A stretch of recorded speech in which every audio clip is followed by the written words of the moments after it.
Shalom. Puji Tuhan, kita bersyukur kepada Allah karena kemurahan dan kebaikan Tuhan yang terus berlangsung di dalam kehidupan kita. Dan sebagaimana di WA saya sampaikan, hari ini saya berupaya menunaikan tugas pelayanan untuk dapat menyampaikan tentang puasa dan sehubungan dengan aksi doa puasa yang akan kita laksanakan pada hari Rabu mendatang, tanggal 22 April. Maka mari kita mau belajar dan mendapatkan satu pengertian yang lebih dalam mengenai puasa yang menyentuh hati Tuhan.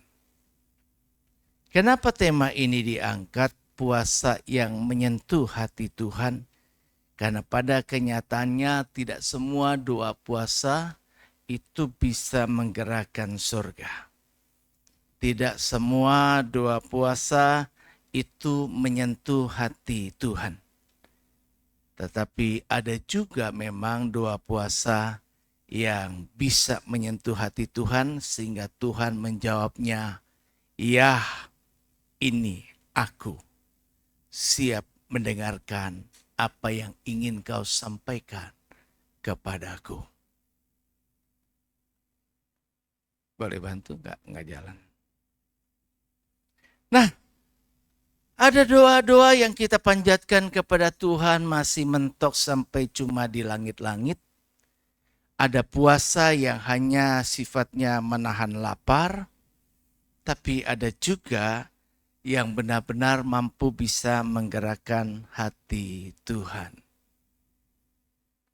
Ada puasa yang mampu membuat terobosan rohani sehingga apa yang diharapkan jemaat, apa yang diharapkan pribadi lepas pribadi yang melaksanakan doa puasa itu akan mengalami revival, kebangkitan, kebangunan rohani. Di dalam Yesaya pasal yang ke-58 ayat 6 sampai yang ke-9 kita akan baca bersama-sama.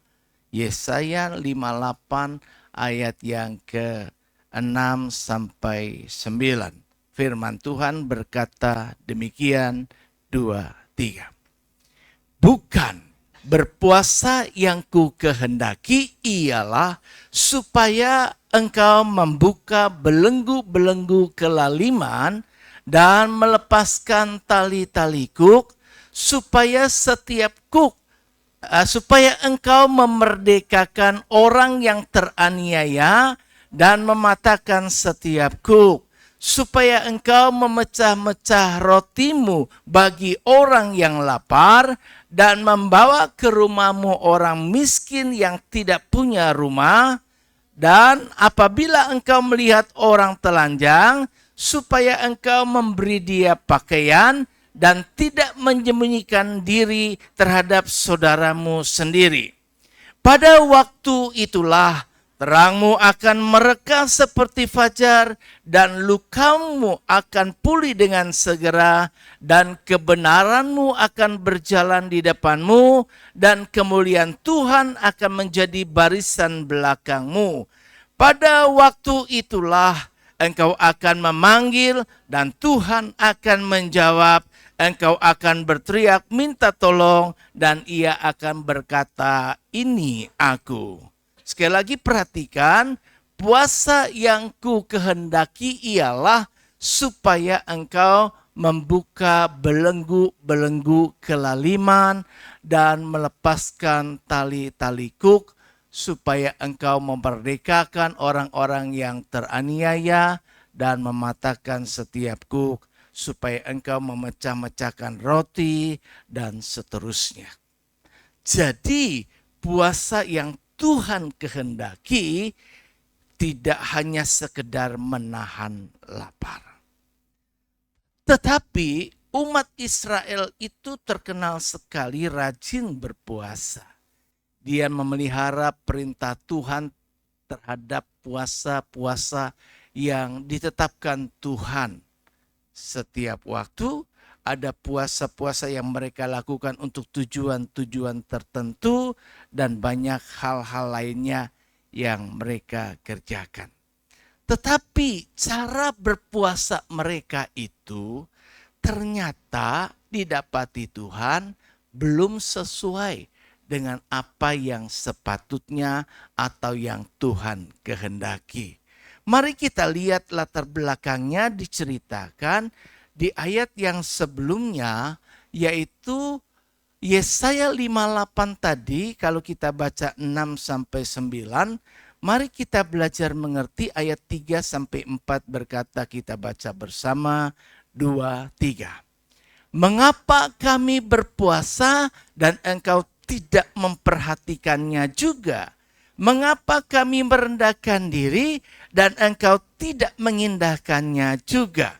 Sesungguhnya pada hari puasamu, engkau masih tetap mengurus urusanmu dan kamu mendesak-desak semua burumu.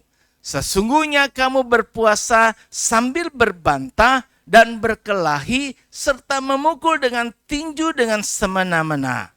Dengan cara demikian, puasamu pada hari ini tidak akan membuat suaramu didengar di tempat tinggi. Ayat ini sangat jelas sekali, ya. Sekalipun bangsa Israel itu rajin berpuasa, melakukan secara baik apa yang diperintahkan Tuhan terkait puasa, doa puasa, tapi ternyata perilaku hidup mereka tidak banyak berubah. Yaitu mereka saat mereka menjalankan puasa, mereka masih sibuk mengurus urusannya sendiri. Sehingga makna puasa itu cuma menahan lapar. Mereka masih melakukan penindasan. Mereka masih terus bisa emosi, marah-marah, suka berkelahi, dan masih hidupnya tidak benar. Bisa semena-mena berlaku terhadap siapapun juga.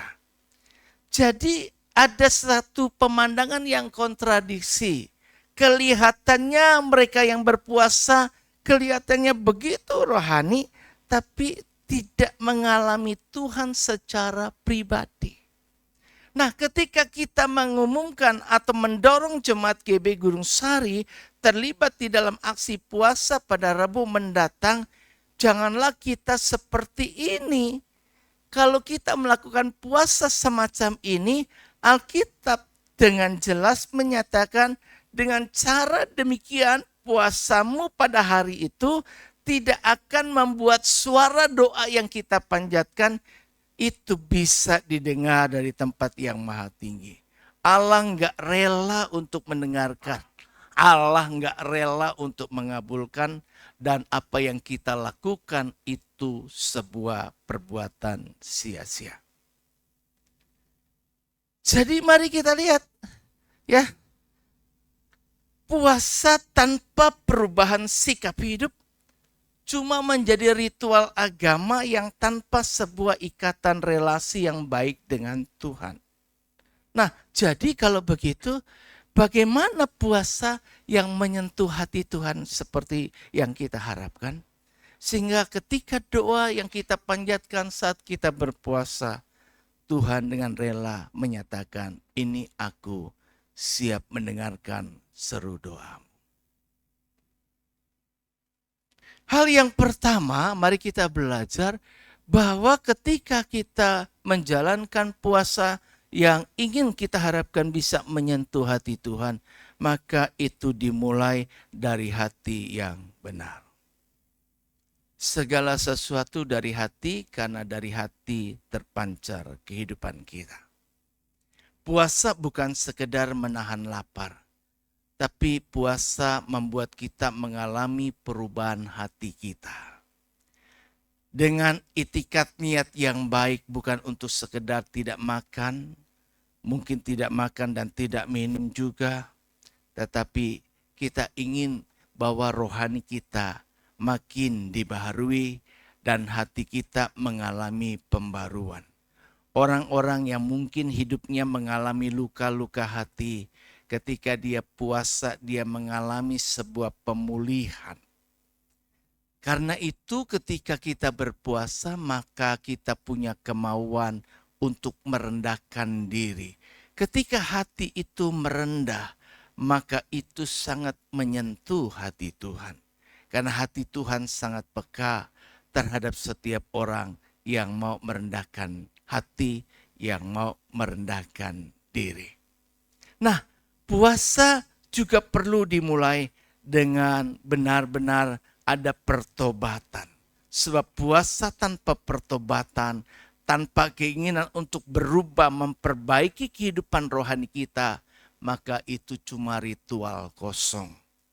Doa tanpa perubahan hidup akan menjadi suara tanpa kuasa apapun. Dan puasa tanpa perbuatan kasih.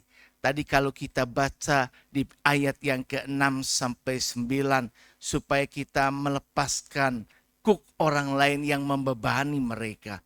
Supaya kita bisa menolong, berbagi kasih, ada perbuatan kasih, tindakan kasih, membagi roti kepada yang lapar, ya bahkan yang gak punya rumah kita tampung, atau sesuatu, apapun perbuatan kasih yang bisa kita nyatakan.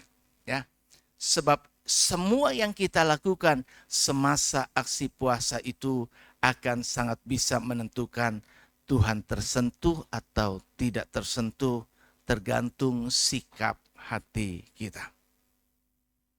Ada contoh di mana pada waktu itu kita lihat Yunus diutus oleh Tuhan oleh karena kejahatan kota Niniwe. Ya, Niniwe begitu jahat sekali. Orang-orangnya sudah berkali-kali melakukan perbuatan jahat dan hal itu sungguh memilukan hati Tuhan.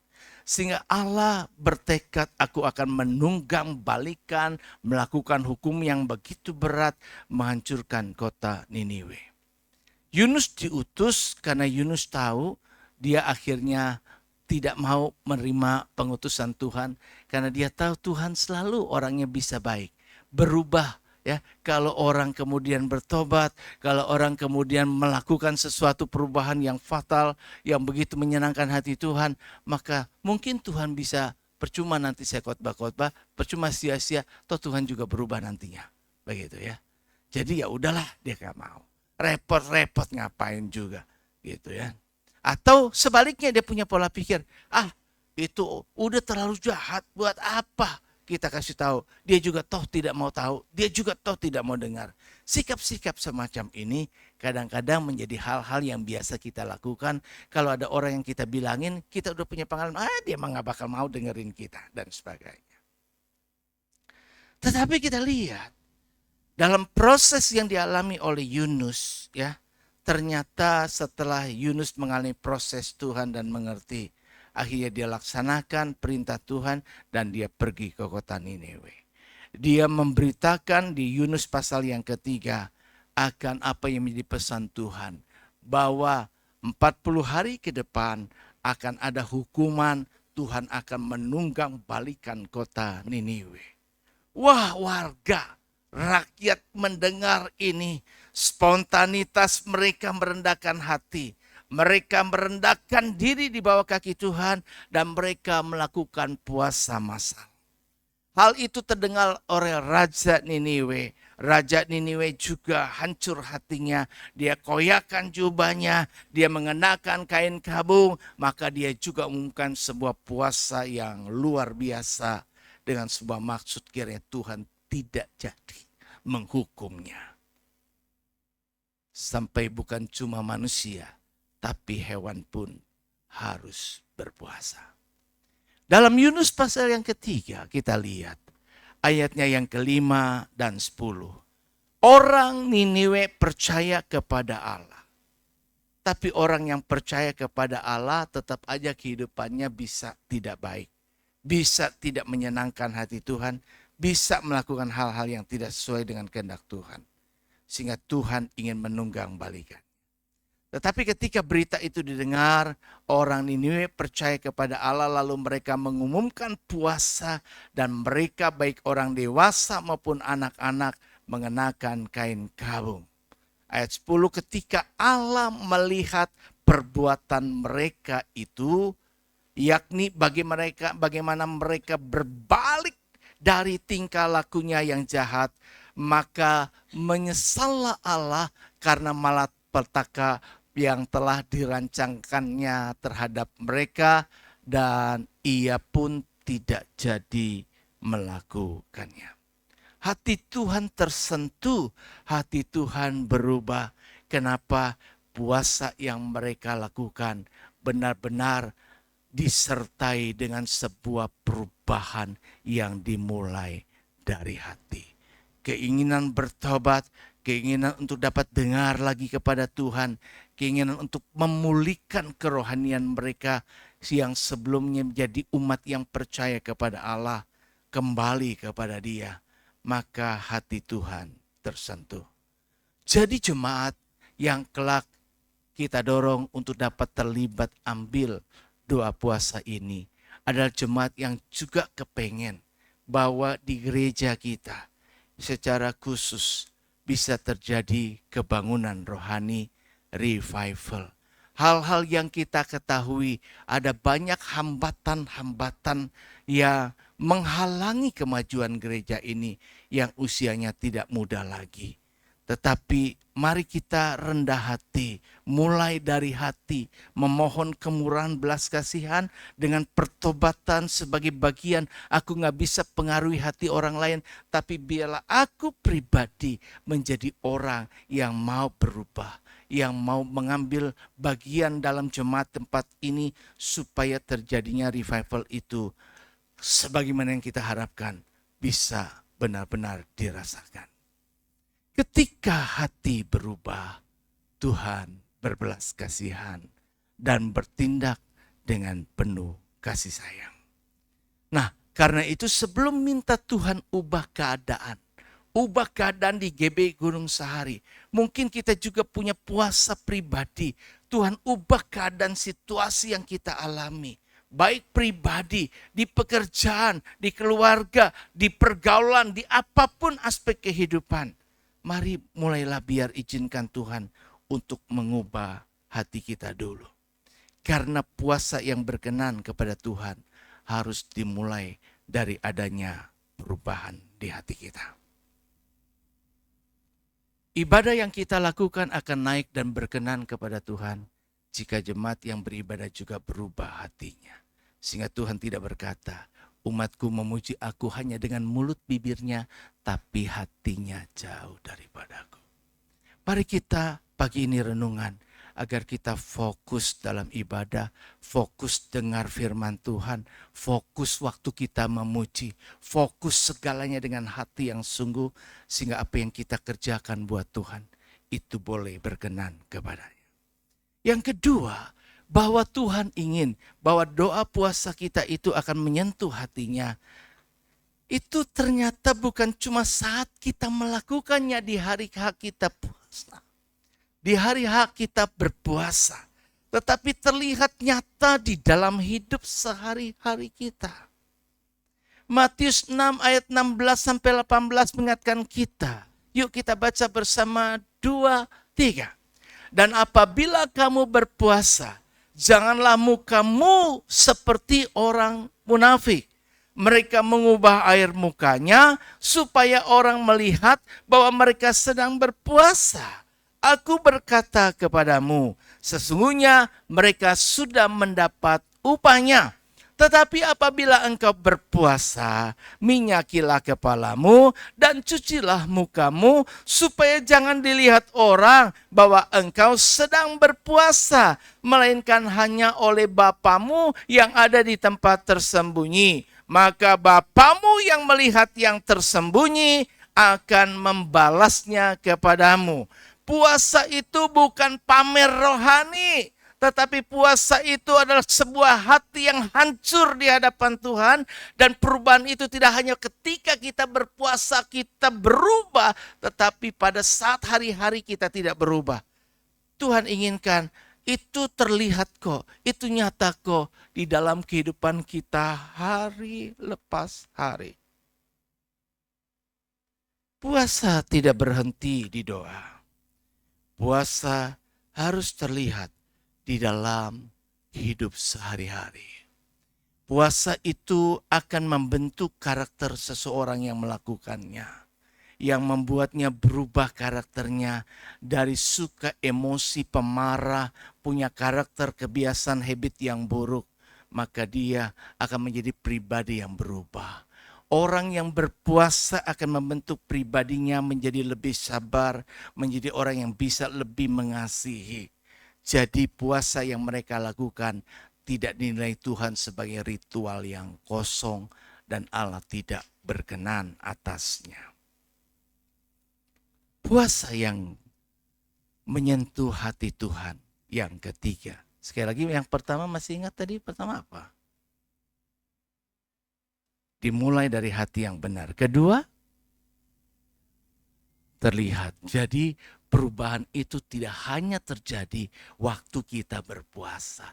Waktu kita berpuasa nggak perlu, gue lagi puasa, gue lagi puasa. Rohani banget kelihatannya ya.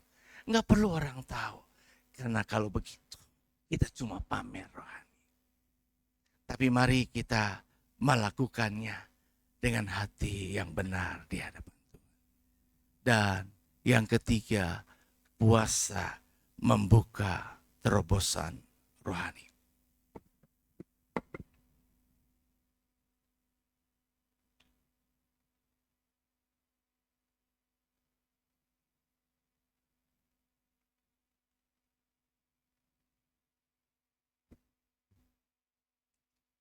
Minggu-minggu ini menjadi sebuah yang melemahkan secara fisik tubuh saya. Ujian yang tiba-tiba terjadi Rabu pagi-pagi jam 4 saya tiba-tiba mules dan buang air. Buang air tidak biasa, hanya air yang begitu deras sekali dan banyak. Saya nggak tahu penyebabnya apa.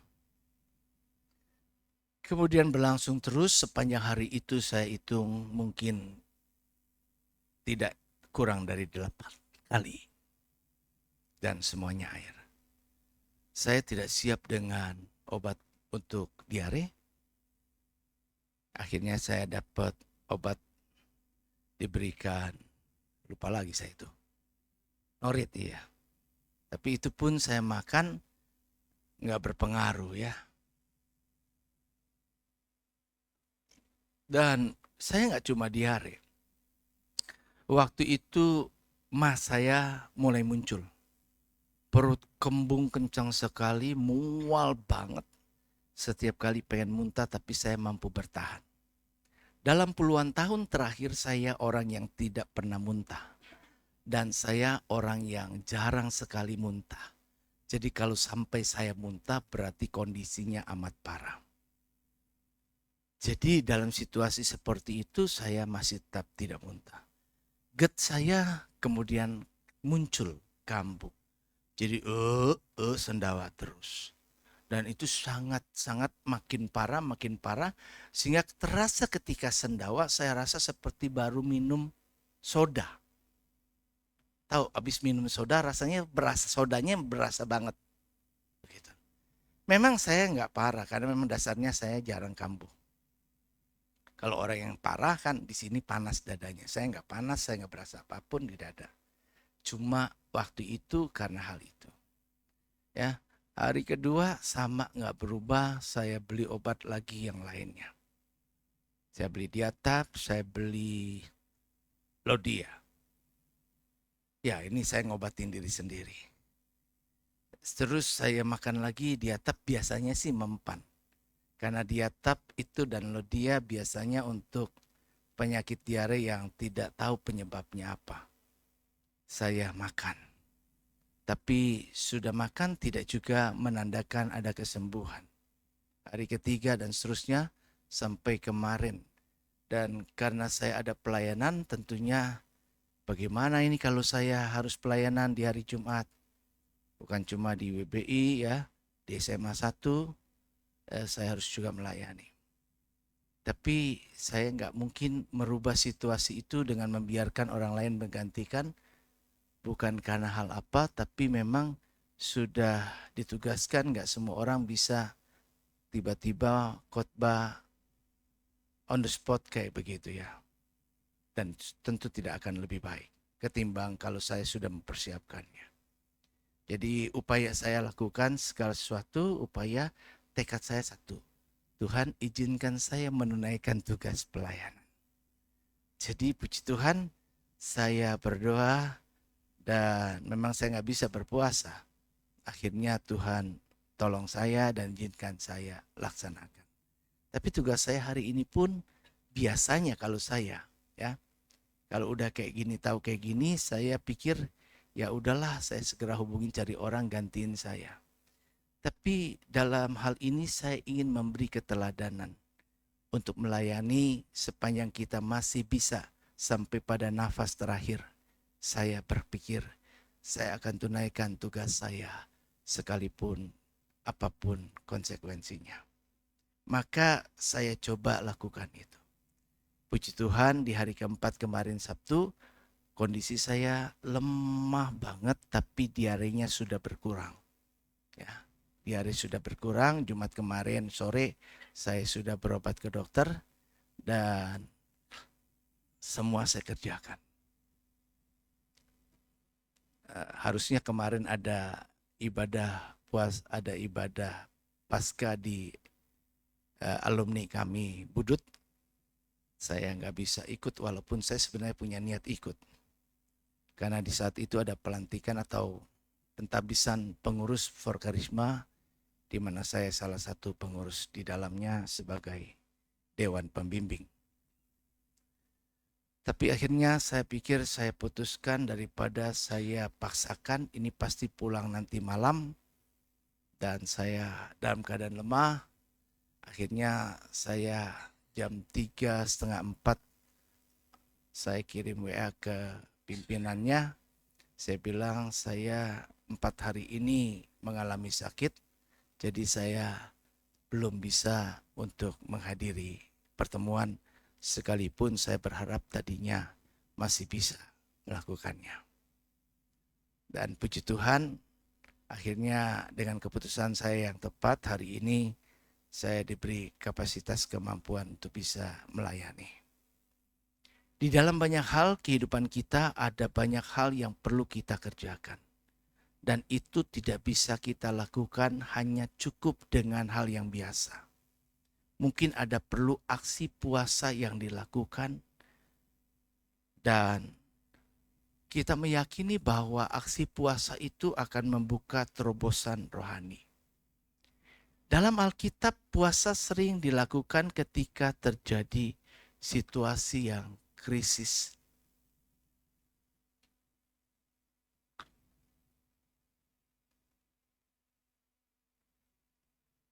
Ya, situasi yang krisis. Kita coba lihat dulu salah satu ya, contoh yang kita lihat di Esther. Kita akan baca Esther 4 ayat 16 bersama-sama. 2, 3. Pergilah, kumpulkanlah semua orang Yahudi yang terdapat di Susan dan berpuasalah untuk aku. Jangan makan dan jangan minum 3 hari lamanya, baik waktu malam, baik waktu siang. Aku serta dayang-dayangku pun akan berpuasa demikian. Dan kemudian aku akan masuk menghadap raja. Sungguh pun berlawanan dengan undang-undang. Kalau terpaksa aku mati, biarlah aku mati. Luar biasa. Kalau terpaksa aku mati, biarlah aku mati. Tekad serupa ini sekarang ada pada saya. Apapun yang bisa masih saya lakukan. Kalaupun saya sampai mati di khotbah ini, saya siap mati. Lebih baik saya seperti itu. Tapi saya punya keyakinan dan harapan. Kalau boleh, saya nggak ngalami kematian. Amin. Iya, kalau boleh kan, namanya kita bukan penentu. Ya seperti itu. Dan kepercayaan saya yang lalu-lalu berkali-kali kalau Tuhan tolong saya dulu, sekarang pun saya bisa ditolong. Waktu Jumat malam itu,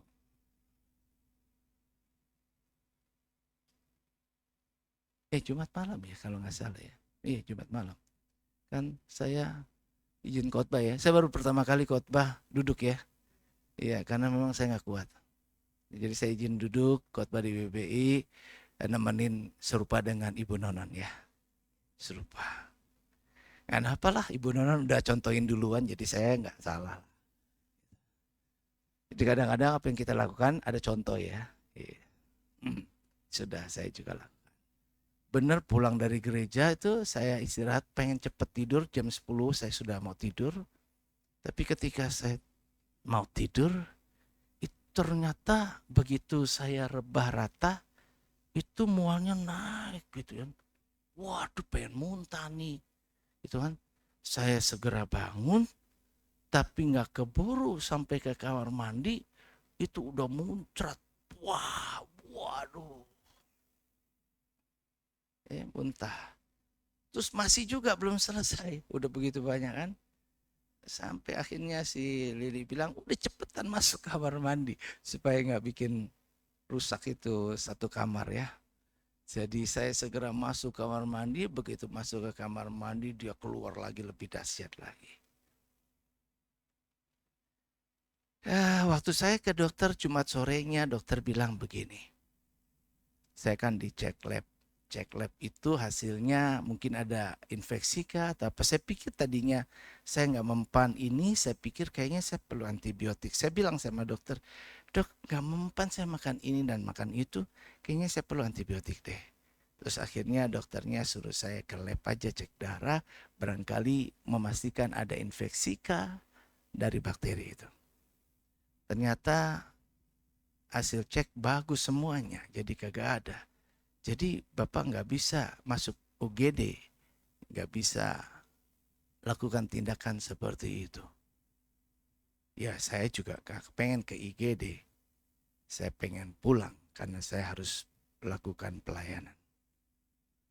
Tapi kemudian dokter itu bilang begini dua hal, mungkin Bapak keracunan. Nah racunnya harus keluar dulu. Kalau racunnya belum keluar, Bapak akan tetap sakit. Racun itu bisa keluar dari mulut, tapi bisa keluar dari belakang. Saya ditanya, fasesnya warnanya apa? Berdarah enggak? Aduh saya orang yang paling geli ngelihatnya. Jadi saya nggak pernah ngelihat begitu kan. Jadi mau kayak apapun dia kan saya nggak pernah lihat. Saya nggak berani ngelihat. Jadi ya saya nggak tahu dok gitu kan. Begitu kan. Tapi rupanya mungkin doa ibu-ibu juga ya Jumat itu saya muntah. Jadi doanya supaya saya sembuh kok makin parah jadi muntah. Gitu kan ya. Tapi saya rasa dengan saya muntah yang cukup besar itu, belum pernah muntahnya seperti itu. Ya, itu sebelum saya sampai rumah kan saya belum makan, lapar kan. Saya suruh masak bubur, katanya makan bubur doang, malam sekali doang, sayang. Udah lu cari makan aja di luar. Aduh saya pikir makan di luar lagi kan kotor ya.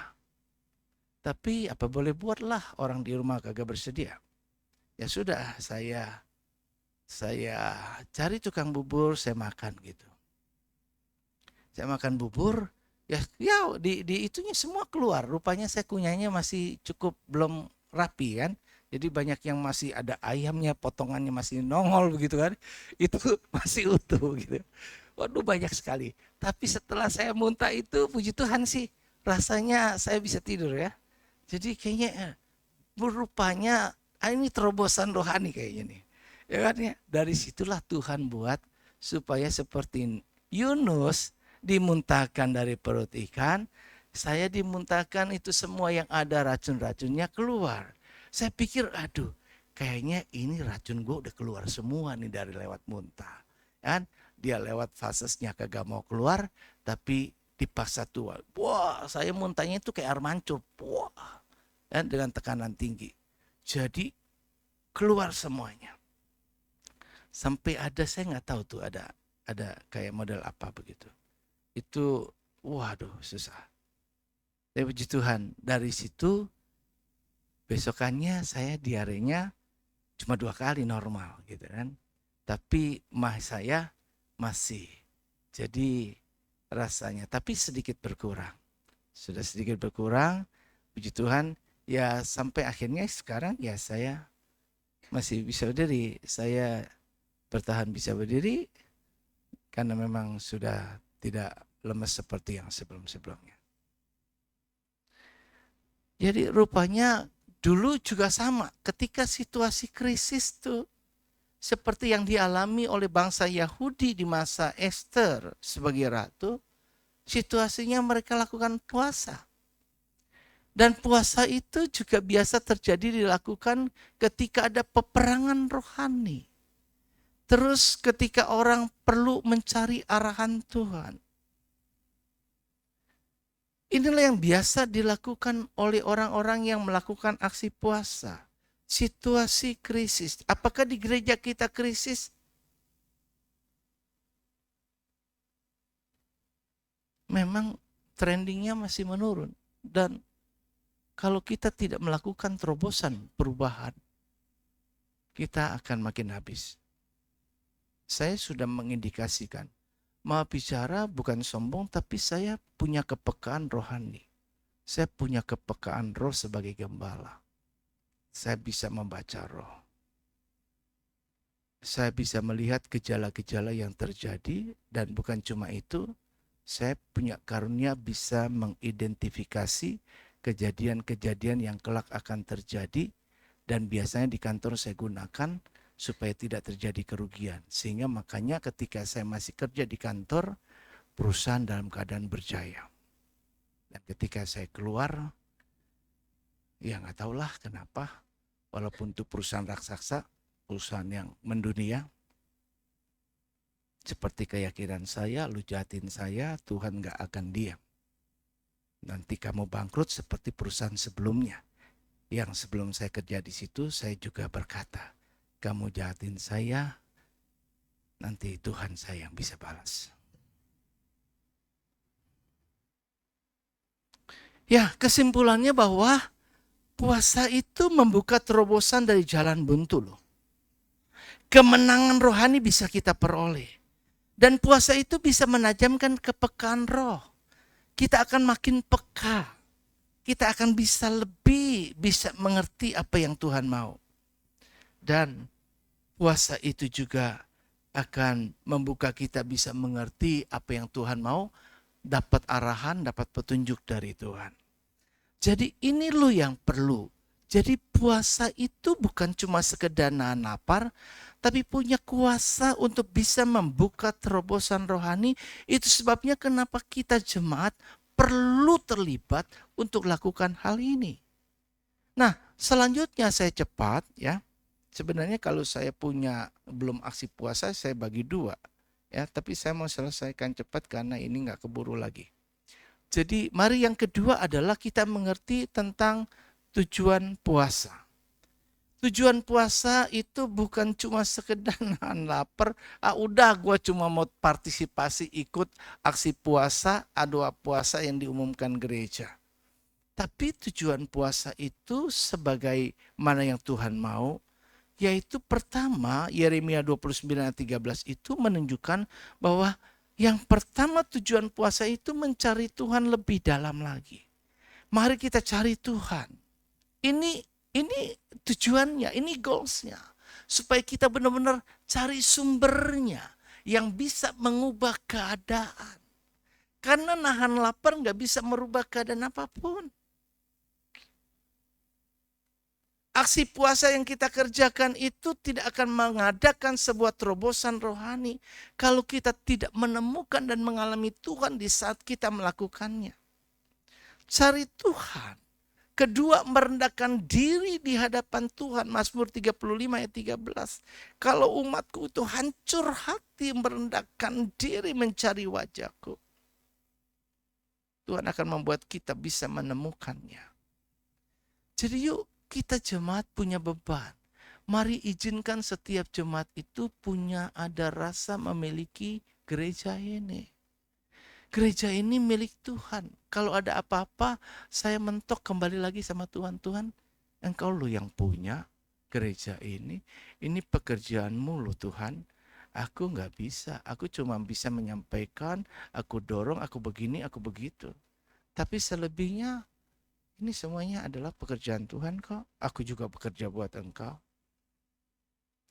Ayo kita cari sumbernya lebih dalam. Kedua, yuk kita rendahkan diri kita. Ya, rendahkan diri di hadapan Tuhan. Ketiga, yuk kita adakan pertobatan dan pemulihan hidup. Ayo kita berubah. Aku berubah, sungguh ku berubah. Waktuku serahkan hatiku.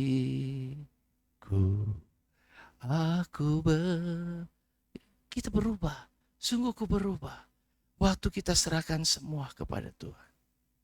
Dengan rendah hati. Ya. Kemudian yuk tujuan puasa kita cari arah. Cari kehendak Tuhan. Tuhan maunya apa nih? Apa yang mesti dilakukan supaya gereja ini nyata kemajuannya. Tema tahun ini spesifik bahwa yuk bertumbuh dewasa berdampak nyata. Setiap jemaat diharapkan yuk naik level. Sebelumnya kita ada retreat level up. Level up aspeknya ada 3. Nanti deh saya khotbahin bagi yang gak ikut juga kan perlu ya. Yuk kita lihat itu dan kita berharap dengan begitu ketika kita bisa bertumbuh dewasa maka kita baru bisa berdampak nyata. Bertumbuh dewasa, orang-orang yang dewasa rohani, orang yang punya hati terbeban karena menyadari apa yang terjadi di GBI Gunung Sari ini adalah pekerjaan Tuhan. Orang yang mengasihi Tuhan pasti dia akan punya hati terhadap pekerjaan Tuhan ini. Ya. Kita juga yang kelima tujuan puasa ketika kita menghadapi pergumulan ataupun peperangan rohani. Jadi kita lakukan ini. Sekarang kita menghadapi pergumulan di gereja ini kok. Kita menghadapi peperangan rohani atas masih adanya di gereja ini hal-hal yang tidak seharusnya terjadi. Ya, puasa itu ingat bukan memaksa Tuhan loh. Kita tidak memaksakan kehendak kita, Tuhan ayo dengan aksi puasa gue gak mau makan, pokoknya Tuhan sebelum engkau ini. Bukan kok. Puasa itu mempersiapkan kita untuk mengalami Tuhan. Jika kita siap untuk mengalami Tuhan, itu terjadi kebangunan rohani di gereja ini. Kalau terjadi kebangunan rohani, maka luar biasa terjadi mujizat di sini. Yang terjadi sekarang akhir-akhir ini di gereja, banyak gereja juga adalah kita tidak lagi mengalami adanya mujizat yang makin dinyatakan atau dimanifestasikan dalam setiap ibadah. Kita kehilangan powernya. Nah karena itu kita ingin waktu kita beribadah dengan kita lakukan ini, terjadi kebangunan rohani. Itu luar biasa. Itu bukan mimpi saja, tetapi bisa kok kalau kita mau. Ya. Puasa itu bukan menyiksa tubuh, gak makan, gak minum atau apalah. Tapi mari kita fokuskan hati kepada Tuhan. Ku cari wajah-Mu, temukan kasih-Mu. Kau Tuhan yang selalu dengar. Wah, kita datang kepada Tuhan yang mau dengar. Mari kita lihat selanjutnya. Ada jenis-jenis puasa yang perlu kita pahami. Ya, saya agak lebih cepat. Ini semua saya tampilkan seperti saya biasanya bikin PPT ini 2 versi. Versi yang saya bikin singkat tampilkan di sini. Pada umumnya bisa lebih singkat lagi. Sebenarnya poin-poin dong gitu saya jelaskan. Tapi ada versi yang saya buat untuk saya sebagai pengkhotbah. Nah, ini versi pengkhotbah sebenarnya. Saya izinkan ini seperti ini supaya saya lihat kadang-kadang ada jemaat yang mau foto. Jadi dengan lebih jelas saudara yang foto baca ulang saudara bisa ingat. Tujuan saya sebenarnya itu. Tapi tentu ini jadi banyak beban karena ketika kita tampilkan banyak hal dan secara umum ini bukan PPT yang yang baik untuk ditampilkan secara umum ya. Saya nggak tahu gitu loh. Kalau di kantor saya biasanya poin-poin doang. Tapi kalau seperti ini tujuan saya cuma satu, karena supaya bisa gampang difoto jemaat untuk bisa mengingatnya lagi. Ya. Jadi jenis puasa yang pertama adalah puasa penuh. Puasa penuh, ya. Ya, puasa tidak makan, tidak minum, ya. Puasa penuh bisa tidak makan, tidak minum. Atau bisa juga tidak makan doang tapi tetap minum, ya. Dan ini cocok untuk yang sudah terbiasa puasa. Ya. Menahan makan, tetap beraktivitas tapi tetap fokus ke Tuhan.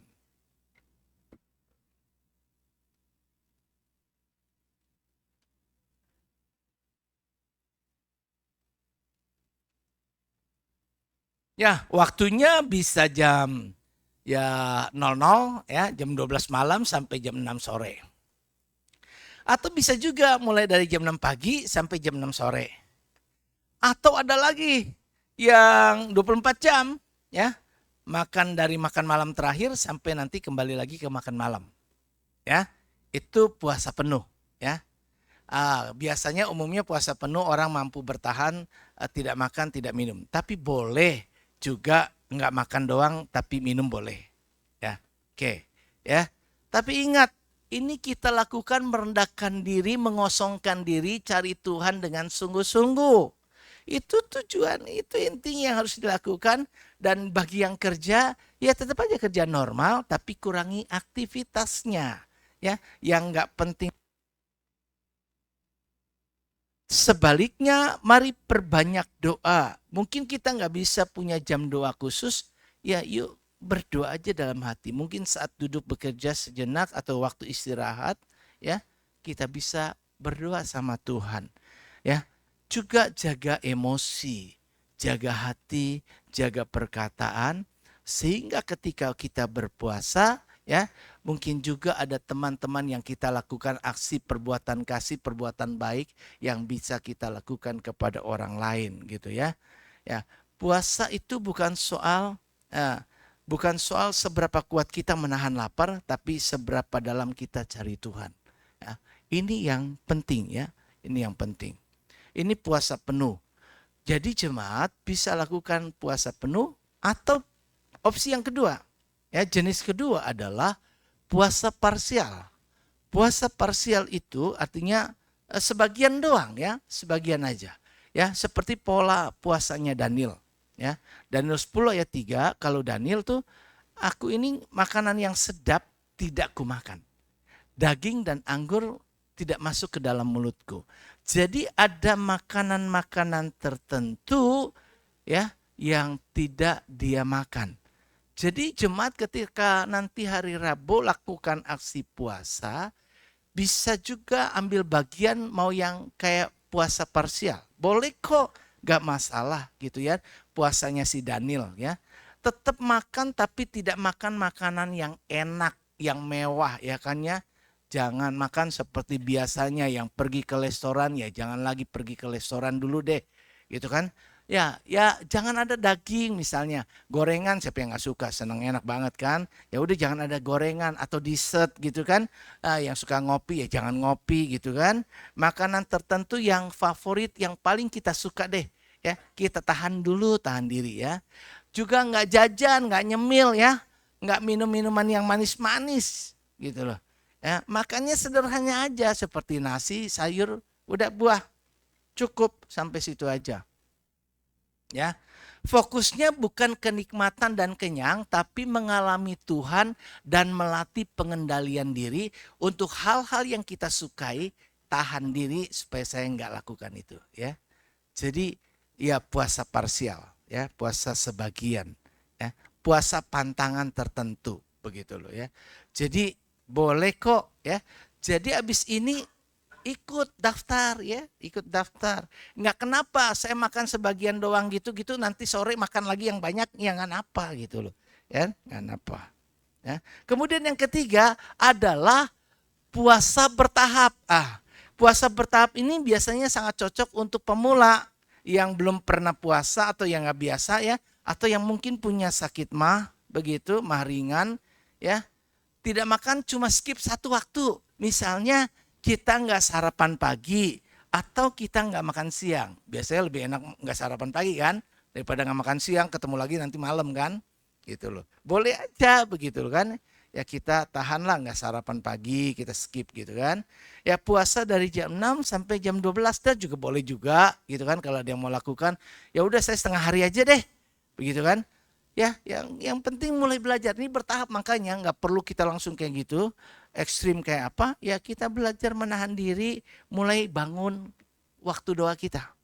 Ya, tidak semua jemaat harus langsung kuat puasa penuh. Kalau belum kuat, mulai saja sebisanya ya. Bisa setengah hari, bisa beberapa jam juga boleh. Lalu lanjut makan sederhana.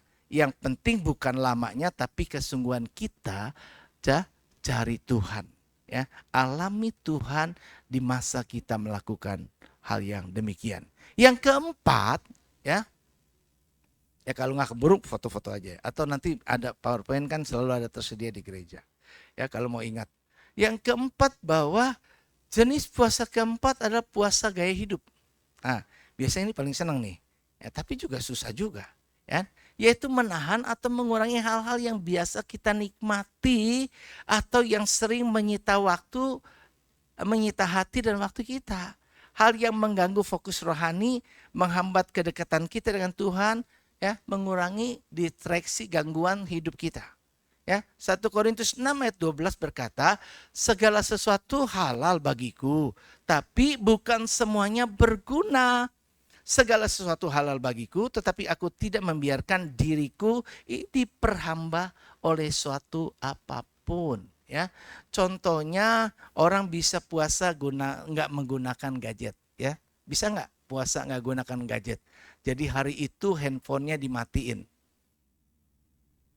Ini berat, mendingan gua nggak makan daripada nggak buka handphone ya. Berat ya.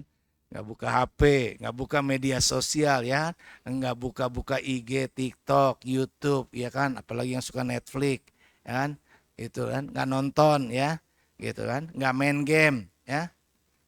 Atau mungkin kita yang biasa bangunnya siang gitu kan ya, kali ini saya mau bangun lebih pagi ya, gaya hidupnya berubah ya, untuk berdoa, bukan bangun pagi cari sarapan bubur. Jadi kita bangun pagi cari Tuhan gitu loh. Nah, ini puasa gaya hidup. Jadi kalau gaya hidup kita dulu keduniawian, sekarang kita berubah. Kalau dulu ada banyak hal, waktu kita lebih banyak kita ting tong dengan handphone ya, waktu kita nggak punya waktu untuk Tuhan, ya kita stop. Gua nggak mau buka handphone sekarang. Sorry teman-teman, hari ini katanya GB Gunung Sari bilang puasa, jadi saya nggak pakai handphone. Nanti kita ketemu jam 6, baru kita TikTok lagi gitu kan. Misalnya ada yang mau kayak gitu. Ya boleh aja ya. Tapi yang kayak gitu sebaiknya dikasih tahu dulu ya. Jadi kalau kita cari-cari kita udah ngerti gitu. Atau kita tebak-tebak lah, kayaknya dia punya puasa yang ginian nih gitu loh. Oke. Sebenarnya ada lagi yang kelima, yaitu puasa untuk tujuan khusus. Ya, tujuan khusus. Tapi saya nggak tampilkan karena kita biasanya orang puasa tujuan khusus itu ada sesuatu misi yang sedang diemban. Ya, seperti tadi contoh Esther, tujuan khusus ya. Mereka puasa gini-gini. Daniel 3 minggu dengan puasa pantang, ya kan? Banyak hal yang lainnya, Nehemia. Ada banyak contoh-contoh lain yang puasa dengan tujuan khusus ya. Bahkan di Perjanjian Lama juga ada. Ketika rasul-rasul mau mencari orang penatua, dia juga doa puasa sebelum ditabiskan tuh penatuannya. Ya, dia cari petunjuk kehendak Tuhan. Ya, semua bisa kita lakukan. Jadi puasa kelima yaitu puasa untuk tujuan khusus ya. Nah, bagi yang sakit ya atau sakit mah gitu loh, jangan memaksa puasa ekstrim tadi seperti yang kayak gitu. Alternatifnya yang aman adalah puasa parsial. Bisa tetap makan tapi makan makanan yang sederhana aja ya. Kurangi porsinya ya, kalau makan biasa penuh, sekarang mungkin setengah aja ya. Yang perlu fokus doa lebih banyak. Kemudian Tuhan tidak menuntut menyakiti tubuh. Tubuh kita adalah bait Allah. Jadi lakukan sebisanya yang bisa kita lakukan, semampu kita. Kalau udah gak kuat silakan makan. Nah, waktu puasa itu pada umumnya ya, ada yang berpuasa 12 jam tadi saya bilang, dari jam 6 sampai jam 6 lagi. Ada yang dari jam 00 sampai jam 6, ada puasa 24 jam, ada puasa setengah hari. Ya. Jadi ini semuanya nggak harus. Walaupun di pengumuman GB Gunung Sari puasanya kita dari 00 sampai jam 6. Jadi 18 jam begitu kan ya. Tapi tadi setelah kita mengerti pemaparan tentang jenis puasa yang ada, jemaat bisa memilih jenis puasa apa yang ingin berpartisipasi terlibat di dalamnya. Tapi intinya bukan tahan lapar, bukan tahan minum dan lain sebagainya. Tetapi mari kita merendahkan diri bersama kompak. Sebuah umat seperti Niniwe kompak menyentuh hati Tuhan, bisa mengubah keputusan Tuhan. Ya. Nah, apa yang harus dilakukan saat berpuasa? Yuk perbanyak doa. Ya, bukan cuma tahan lapar. Yuk baca firman Tuhan waktu kita berpuasa. Isi roh, bukan cuma kosongkan perut. Terus lakukan introspeksi diri. Tanya sama Tuhan.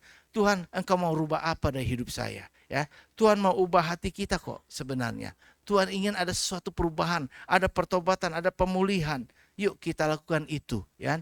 Terus penyembahan, lakukan penyembahan, doa yang bisa bahasa roh pribadi, silakan bahasa roh untuk membangun roh kita ya. Bangun keintiman dengan Tuhan dan kemudian yuk lakukan tindakan kasih yang nyata. Apa yang bisa kita lakukan buat sesama. Ini lakukan saat kita berpuasa, ini berkenan dan menyentuh hati Tuhan. Dan apa yang tidak boleh kita lakukan saat kita berpuasa, ingat, jangan pamer rohani. Tadi sudah kita ingatkan dengan firman. Ya, tetap hidup dalam dosa, jangan. Kemudian tetap marah-marah atau emosi, ya, enggak. Puasa tapi hati tetap keras, ya percuma. Fokus pada rasa lapar. Kadang kapan nih gue buka puasa ya, kapan bukan puasa. Kayak gitu kan kebanyakan. Nah ini sering terjadi. Gak boleh kayak gitu, ya kan ya. Lu kalau udah mikir pengen makan, udah makan aja deh gitu ya. Jangan, ya kan ya. Jangan fokusnya kepada rasa lapar, gitu. Tapi fokus ke Tuhan tadi, gitu kan ya. Terus mengganti makan dengan hal-hal dunia. Gue nggak makan, tapi gue pengen makan, nonton banyak gitu segala macam. Nggak makan dia, tapi nonton terus gitu kan. Jangan ngabisin waktu tunggu sampai jam 6, jam 6 kan baru buka gitu. Nggak begitu, ini nggak boleh kita lakukan ya. Terakhir penutupnya adalah Tuhan tidak mencari yang kuat berpuasa, tapi yang lapar akan Tuhan, yang rindu akan Tuhan, yang ingin mengalami Tuhan, yang ingin terjadinya revival, baik secara pribadi maupun dalam sebuah jemaat GB Gunung Sari. Amin. Tuhan memberkati. Mari kita bangkit diri. Kami umat-Mu merendahkan diri.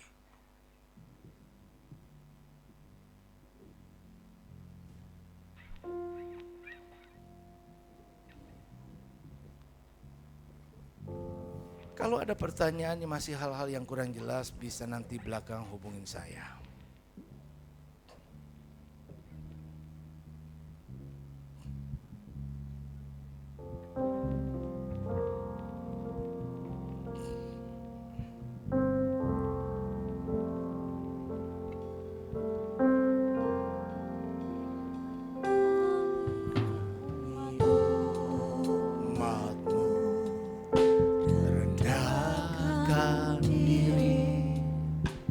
So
Bapa yang baik, terima kasih Bapa untuk ibadah kami pada hari ini.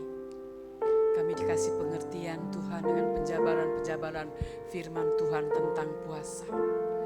Puasa bukan sekedar Tuhan meninggikan diri kami, gue bisa berpuasa, saya bisa berpuasa Bapa.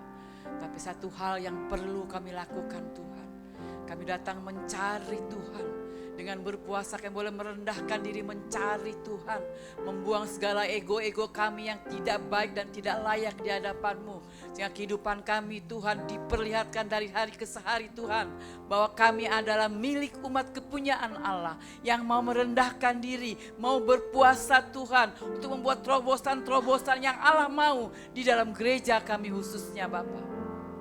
Sehingga lewat semua yang kami lakukan buat jemaat di tempat ini Bapak, nama Tuhan dipermuliakan dan diagungkan Bapak. Bukan sekedar Tuhan ikut-ikutan doa dan berpuasa, tapi semuanya ada makna Tuhan. Semua itu akan kami lakukan Tuhan dengan ketulusan hati kami. Dengan kerendahan hati kami Tuhan. Dengan mencari apa yang Tuhan mau dari hidup kami. Khususnya apa yang Tuhan mau buat gereja ini Tuhan. Sehingga gereja semakin hari semakin berkembang Tuhan. Bukan stuck sampai di sini. Tapi ada tujuan Tuhan buat gereja ini. Untuk memperluas kerajaan Allah. Lewat doa permohonan puasa kami Bapa. Itu sebabnya Tuhan beri kekuatan buat setiap kami jemaat di tempat ini. Yang mau merendahkan diri kami. Mau berpuasa buat gereja ini khususnya Bapa. Supaya setiap kami puasa tidak sia-sia. Bukan sekedar doa bersama Bapa, tapi ada makna. Ada arti yang paling dalam Tuhan untuk kami resapi semua itu Bapa. Terima kasih Tuhan. Sekali lagi buat penjabaran tentang puasa saat ini. Tuhan berkati hamba-Mu Pak Paulus Tuhan selaku gembala jemaat di tempat kami. Tambah-tambahkan hikmat pewahyu yang daripada Allah. Tuhan singkapkan segala yang terselubung yang jemaat belum mengerti. Buat kami mengerti Tuhan. Sehingga kami tidak asal datang ke gereja masuk duduk diam dengar dan pulang. Tapi ada sesuatu yang kami dapati di tempat ini Tuhan. Ada sesuatu yang kami harus hidupi Tuhan dari pendengaran firman Allah yang sudah kami dengar Bapa. Terima kasih Tuhan. Memberkati hamba-Mu secara khusus terutama kesehatannya yang hari ini baru sembuh Bapak. Terus Tuhan sembuhkan secara total, sembuhkan secara sempurna Tuhan. Enggak ada lagi Tuhan hal-hal yang membuat dia buang-buang air ataupun muntah-muntah Bapak. Semua kami tolak kayak patahkan dalam nama Yesus. Ada kekuatan baru dalam kehidupan Bapak Paulus Bapak. Terima kasih, terpuji-pujilah nama-Mu. Berkati keluarganya, berkati istrinya, berkati anak cucu mantunya Tuhan. Berkati segala apa yang dikerjakan Tuhan buat berhasil Bapak. Dan lewat semua itu sekali lagi nama Tuhan yang ditinggikan dan diagungkan. Terpujilah nama-Mu dalam nama Tuhan Yesus. Kami naikkan doa dan syukur kami kepadamu. Mari semua kita katakan amin.